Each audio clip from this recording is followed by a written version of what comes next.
Un mois après le mouvement dit du papier blanc, des protestations ont éclaté dans toute la Chine. De nouvelles manifestations ont à nouveau éclaté dans au moins 3 villes chinoises, cette fois pendant les vacances du Nouvel An. Des milliers de personnes y auraient participé. Lundi soir, des citoyens de la province de Henan, en Chine centrale, ont détruit et renversé une voiture de police. Ceci après que la police ait arrêté un citoyen pour avoir tiré des feux d'artifice dans la ville de Zhukou. La foule en colère a entouré le véhicule, empêchant les agents d'emmener le citoyen au poste de police. Certains manifestants ont brisé le pare-brise et les vitres de la voiture, d'autres sont montés sur le toit de la voiture et ont dansé, et ils ont fini par la renverser. Au moins 2 personnes ont été arrêtées sur place. Pendant des années, le régime communiste chinois a interdit l'utilisation de feux d'artifice dans tout le pays. Mais certaines villes ont depuis assoupli cette règle afin de permettre aux citoyens de célébrer pleinement le premier Nouvel An depuis la levée des mesures de confinement du Covid-19.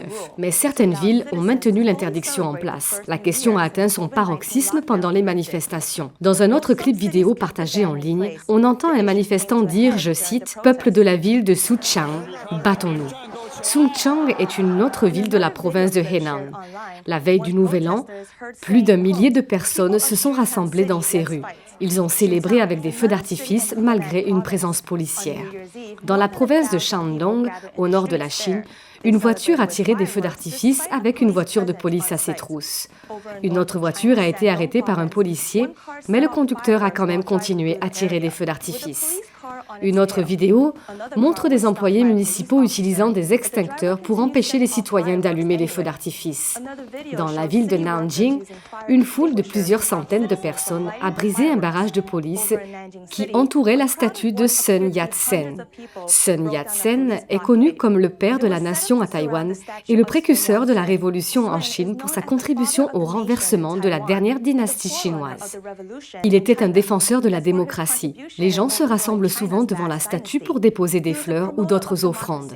Ailleurs, une autoroute de la province de Henan a été le théâtre de manifestations le jour du Nouvel An. Des centaines de victimes de fraude bancaire s'y sont rassemblées pour attirer l'attention sur le problème et exiger le remboursement de leur argent. Un pic de décès parmi les experts des plus grands organismes universitaires chinois, comme si le virus du PCC balayait la Chine. Le virus du PCC cause le Covid-19.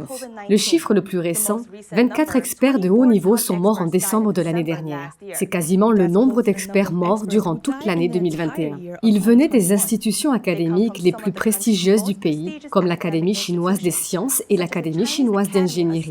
Leur nécrologie ne mentionne pas si des experts sont morts de Covid-19. En effet, les salons funéraires de toute la Chine débordent et le nombre d'infections connaît une augmentation massive. La plupart de ces experts sont des membres du Parti communiste, leur âge allant de 80 à 90 ans. Le plus jeune a 57 ans. Il s'agit de Jiang Hualiang, biochimiste et biologiste moléculaire chinois. Parmi les autres exemples, on trouve des professeurs de l'université de Tsinghua, une école de haut niveau qui a formé de nombreux dirigeants du parti.